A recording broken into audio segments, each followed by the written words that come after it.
Hi and welcome to my channel. நான் உங்கள் நந்தினி. இன்றைக்கி இந்த வீடியோவில் ஒரு ஆரி ஒர்க் ப்ளவுஸ் ஸ்டிச்சிங் ப்ராசஸ் பார்க்கலாம். நான் ஃபஸ்ட்டே boat neck with scallop neck டிசைனில் ஆரி ஒர்க் பண்ணி வச்சுட்டேன். அதோட ஸ்டிச்சிங் ப்ராசஸ் தான் பார்க்க போகிறோம். ஃபர்ஸ்ட் மெயின் கிளாத்தில் ரைட் சைடில் லைனிங் வச்சு பின் பண்ணிவிடுங்க ப்ராப்பராக. அதை அப்படியே பேக் சைட் டேர்ன் பண்ணோம் அப்படின்னா ஆரி ஒர்க் ஸ்டிச்சிங் தெரியும். அதில் ஃபர்ஸ்ட் நான் நெக்கை ஃபினிஷ் பண்ணாமல் அந்த சென்டரில் இருக்கிற ஸ்கேலப் நெக் டிசைன் மட்டும் ஃபினிஷ் பண்ண போகிறேன். அதுக்கு ஃபர்ஸ்ட் சிங்கிள் ஃபுட் எடுத்துகிட்டு அதை சேஞ்ச் பண்ணிவிட்டு நெக்ஸ்ட் ஸ்டிச்சிங் ப்ராசஸ் ஸ்டார்ட் பண்ணியாச்சு. இதில் ஸ்கேலப் அண்ட் எல்லா கார்னர்ஸையும் ப்ராப்பராக கொஞ்சம் கூட கேப் இல்லாமல் ஸ்டிச் பண்ணிகிட்டே வாங்க. அண்ட் இன்னொரு விஷயம், அந்த ஸ்டிச்சஸ் நம்மளோட ஒர்க் மேலே போயிடக்கூடாது. அதுக்கு தான் நம்ம சிங்கிள் ஃபுட் போட்டு ஸ்டிச் பண்ணுறோம். அதே மாதிரி ஒவ்வொரு எட்ஜும் அண்ட் கார்னர்ஸையும் ப்ராப்பராக டர்ன் பண்ணுங்கள். அப்போ தான் நம்மளுக்கு ஃபினிஷ் பண்ணுறப்போ அந்த ஃபினிஷிங் கரெக்டாக வரும். ஓகே, இப்போது ப்ராப்பராக ஸ்டிச் பண்ணிவிட்டு பார்க்கலாம்.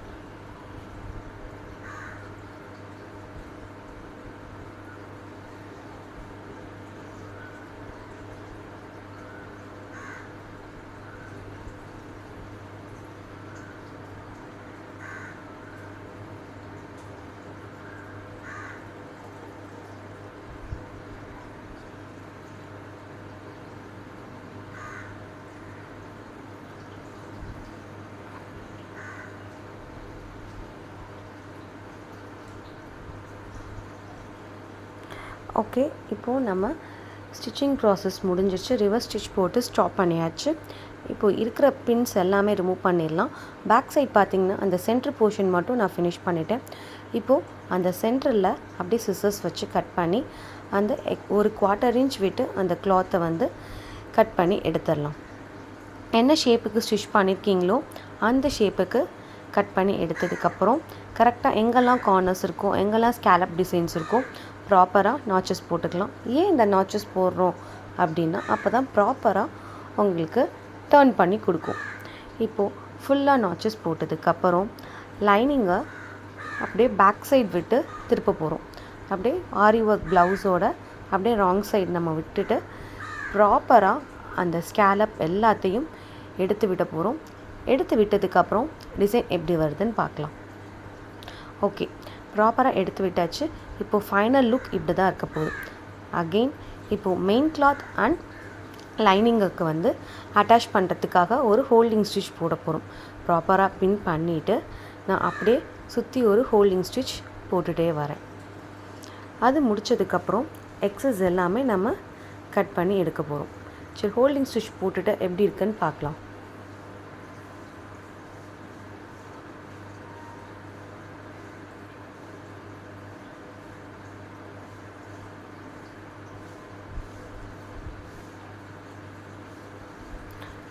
ஃபைனலாக ஹோல்டிங் ஸ்டிச் எல்லாமே போட்டு முடித்தாச்சு. இப்போது இதான் உங்களுக்கு அவுட்லுக் இப்படி தான் இருக்கும். Lining and main cloth attach பண்ணதுக்கப்புறம் அதில் இருக்க எக்ஸஸ் எல்லாமே கட் பண்ணி எடுத்துடலாம். எடுத்துட்டால் உங்களுக்கு எக்ஸாக்ட் ஷேப் கிடச்சிரும். இப்போது இதுதான் பேக் போர்ஷன். அந்த சென்டர் மட்டும் ஃபினிஷ் பண்ணியாச்சு. இப்போ நெக்ஸ்ட் நம்ம நெக் போர்ஷன் ஃபினிஷ் பண்ண போகிறோம். அதுக்கு ஹோல்டிங் ஸ்டிச் போட்டு நெக்கை மட்டும் நான் ஃபினிஷ் பண்ணிக்கிறேன். இது ஏன் அப்படி பண்ணுறோன்னா க்ராஸ் பீஸ் வச்சு நெக்கு அடித்து திருப்ப போகிறோம். ஓகே, ஹோல்டிங் ஸ்டிச் போட்டதுக்கப்புறம் ஒரு 1/4 இன்ச் விட்டு நான் நெக்கையும் கட் பண்ணி எடுத்துட்டேன். இப்போது பயாஸ் க்ராஸ் பீஸுன்னு சொல்கிறோம் இல்லையா, எதுக்கு க்ராஸ் பீஸ் கட் பண்ணுறோம் அப்படின்னா உங்களுக்கு அந்த நெக் ஷேப்பு ப்ராப்பராக திருப்பி கொடுக்கும். அதனால தான் க்ராஸ் பீஸ். இது க்ராஸ் பீஸுன்னு சொல்லலாம், பயாஸும் சொல்லலாம். ஓகே, 1.5 இன்ச்சஸ் வித்தில் ஹைட்டு அந்த நெக் ஷேப் எவ்வளோ இருக்கோ அதுக்கு ஈக்குவலாக நான் பயாஸ் ஸ்டிச் கட் பண்ணி எடுத்துட்டேன்.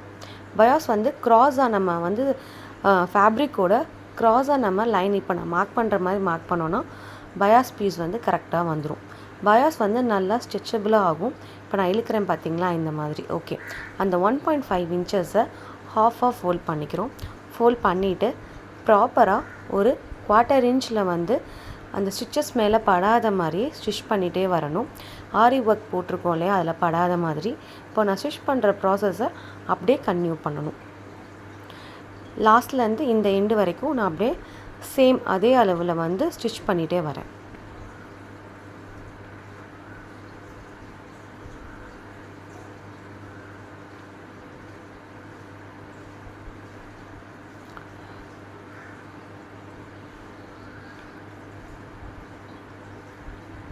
இப்போது ஃபைனலாக ஸ்டிச் பண்ணி முடிச்சாச்சு. எக்ஸஸ் எல்லாமே கட் பண்ணிட்டு பார்க்கலாம்.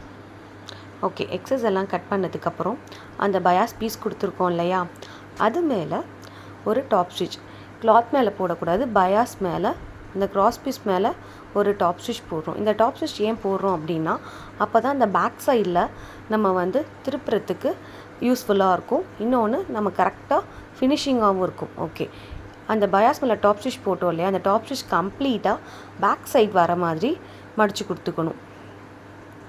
இப்படி மடித்து கொடுத்தோன்னா அந்த ஸ்டிச் வந்து பின்னாடி வந்துடும். ஓகே, இது வந்து நம்ம வந்து ஸ்டிச்சும் பண்ணிக்கலாம், இல்லைனா நான் பண்ணுற மாதிரி ஹெம்மிங்கும் பண்ணிக்கலாம். அப்படி இல்லாட்டினா ஃப்யூஷன் டேப் வச்சு ஸ்டிக்கும் பண்ணிக்கலாம். இது ஆரி ஒர்க் ப்ளவுஸுன்றனால நான் கையால் ஹெம்மிங் பண்ணிக்கிறேன். இன்னொன்று, இது மேலே நம்ம பின்னாடி ஸ்டிச் போட்டோன்னா அங்கே ஒர்க்கில் வந்து நீடில் வந்து படும். ஸோ அதனால் நான் வந்து ஹெம்மிங்கே பண்ணிக்கிறேன். இன்னொன்று, ஃப்யூஷன் டேப் வச்சு அயர்ன் பண்ண முடியாது, அந்த பீட்ஸ் எல்லாம் அயர்ன் பாக்ஸில் இதாகும். அதனால் ஹெம்மிங்கே பண்ணிக்கலாம். மேக்ஸிமம் ஆரி ஒர்க் ப்ளவுஸ் இந்த மாதிரி ஸ்டிச் பண்ணுறீங்க அப்படின்னா எதாக இருந்தாலும் பேக் சைட் ஹெம்மிங் பண்ணிக்கோங்க, ஃபினிஷிங்கும் நீட்டாக இருக்கும். அண்ட் நான் ஹெம்மிங் எப்படி பண்ணுறேன்னு பாருங்கள். கம்ப்ளீட்டாக அந்த கிளாத்தை ராங் சைட் திருப்பிட்டு ஹெம்மிங் பண்ணுறேன். அதே மாதிரி நீடிலையும் நான் ப்ரிட்டி சைட் படாத மாதிரி இந்த லைனிங்குள்ளேயே நான் வந்து இன்சர்ட் பண்ணி எடுக்கிறேன். அந்த லைனிங்கும் ப்ளஸ் அந்த பயாஸ்குள்ளேயுமே இன்சர்ட் பண்ணி எடுக்கிறேன். அதே மாதிரி நீங்கள் கொடுக்குற ஹெம்மிங் வந்து ரைட் சைட் வந்து தெரியக்கூடாது. ஃபுல்லாக ஹெம்மிங் பண்ணிவிட்டு பார்க்கலாம்.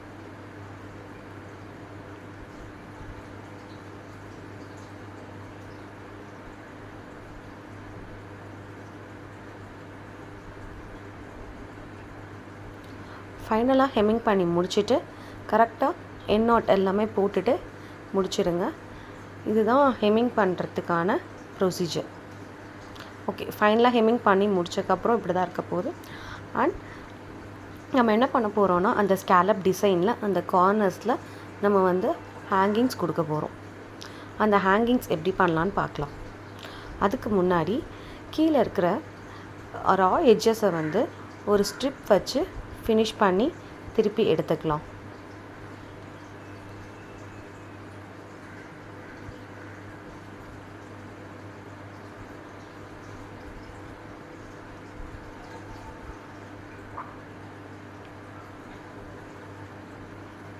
அதே மாதிரி ஸ்டிச் பண்ணதுக்கப்புறம் மேலே டாப் ஸ்டிச் போட்டு கம்ப்ளீட்டாக அந்த கிளாத்தை வந்து இன்சைட் திருப்பி ஸ்டிச் பண்ணிட்டேன். அதே மாதிரி நான் ஒர்க் பண்ணுறப்பயே பேக்கில் டாட் பிடிக்கிறதுக்கு ஸ்பேஸ் விட்டு தான் ஒர்க் பண்ணியிருக்கேன். ஸோ டாட்டும் நான் வந்து பிடிச்சிக்கிறேன், 1/2 இன்ச்சஸில் பிடிக்கிறேன்.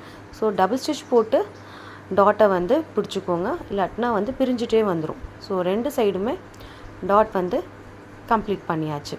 இப்போது நெக்ஸ்ட் அந்த ஸ்கேலப் டிசைனுக்கு ஹேங்கிங்ஸ் கொடுக்க போகிறோம். நான் அதில் என்ன ஒர்க் பண்ணனோ அந்த பீட்ஸ்லாம் எடுத்திருக்கேன். கோதுமை பீட்ஸ், அப்புறம் சுகர் பீட்ஸ், இதெல்லாம் வச்சு தான் அண்ட் க்ரீன் கலர் பீட் வச்சு தான் ஹேங்கிங்ஸ் ரெடி பண்ண போகிறோம். இந்த மாதிரி தான் ஹேங்கிங்ஸ் ரெடி பண்ணணும். ஓகே, இந்த ப்ராசஸ் நீங்கள் பார்த்துட்டே இருங்க. உங்களுக்கு கிளாஸ் ப்ளவுஸ் கற்றுக்கணும் இல்லை ஆரி ஒர்க் கற்றுக்கணும் அப்படின்ற ஐடியா ஏதாவது இருந்ததுன்னா என்னை காண்டாக்ட் பண்ணுங்கள். நான் இன்ஸ்டியூட் வச்சு ரன் பண்ணிகிட்ருக்கேன். அதே மாதிரி ஆன்லைன் கிளாஸஸும் நாங்கள் எடுக்கிறோம். ப்ளவுஸ் மாஸ்டர் கோர்ஸும் எடுக்கிறோம், குர்த்தி கோர்ஸும் எடுக்கிறோம், diploma in tailoring, diploma in fashion designing, இது எல்லாமே நான் கிளாஸ் எடுத்துகிட்ருக்கேன் வித் கவர்மெண்ட் சர்டிஃபிகேட்டோட. உங்களுக்கு கிளாஸ் பற்றின டீட்டெயில்ஸ் ஏதாவது வேணும் அப்படின்னா என்னை காண்டாக்ட் பண்ணுங்கள். நான் டிஸ்கிரிப்ஷனில் என்னோடய இன்ஸ்டா பேஜை நான் கொடுக்குறேன். அதே மாதிரி என்னோடய மொபைல் நம்பரும் நான் கொடுக்குறேன். எந்த டீட்டெயில்னாலும் நீங்கள் எனக்கு காண்டாக்ட் பண்ணுங்கள். ஓகே, ஃபஸ்ட்டு ஒரு ஹேங்கிங் ரெடி பண்ணிட்டோம். இது மாதிரி எல்லா சைட்ஸுமே நம்ம வந்து இந்த சென்டர் போர்ஷனில் மட்டும் ஹேங்கிங் ரெடி பண்ண போகிறோம். இப்போ நெக்ஸ்ட் எடுத்துக்கிறேன். அதே மாதிரி ஃபஸ்ட்டு வந்து நான் வந்து பீட் வந்து 8 ப்ளஸ் ஒரு க்ரீன் கலர் பீட் வச்சு ஃபினிஷ் பண்ணேன். இப்போ நெக்ஸ்ட் அதை அப்படியே கம்மி பண்ண போகிறோம். சென்டர் 8 எடுத்தனால நான் நெக்ஸ்ட் சைடு வந்து 7 எடுக்க போகிறேன். அப்போ தான் உங்களுக்கு வந்து ஸ்டெப் பை ஸ்டெப்பாக இருக்கிற மாதிரி இருக்கும். அப்போ தான் அந்த ஹேங்கிங்ஸும் அழகாக இருக்கும். ஸோ அதே மாதிரி இந்த சைடுமே கொடுத்து நீடில் வந்து அந்த பீட்ஸ்குள்ளே விட்டு நான் லாக் பண்ணுறேன். அப்போ தான் ஸ்ட்ராங்காக நிற்கும். நான் பண்ணுற இந்த மாதிரி ப்ராசஸ்லேயே நீங்கள் பண்ணிங்கன்னா உங்களுக்கு ஹேங்கிங்ஸ் வந்து நல்லா பர்ஃபெக்டாக ஃபினிஷ் ஆகும். நீங்கள் ஹேங்கிங்ஸ் முடிச்சுட்டு ஃபைனலாக அதுக்கு நம்ம எப்போயுமே வந்து கை ஊசி யூஸ் பண்ணால் எப்படி எண்ட் நாட் போடுவோமோ அதே மாதிரி நாட் போட்டு ஃபினிஷ் பண்ணிக்கலாம். அவ்வளோதான். இதுதான் ஃபைனல் அவுட்புட். பாருங்கள் எப்படி இருக்குன்னு சொல்லுங்கள்.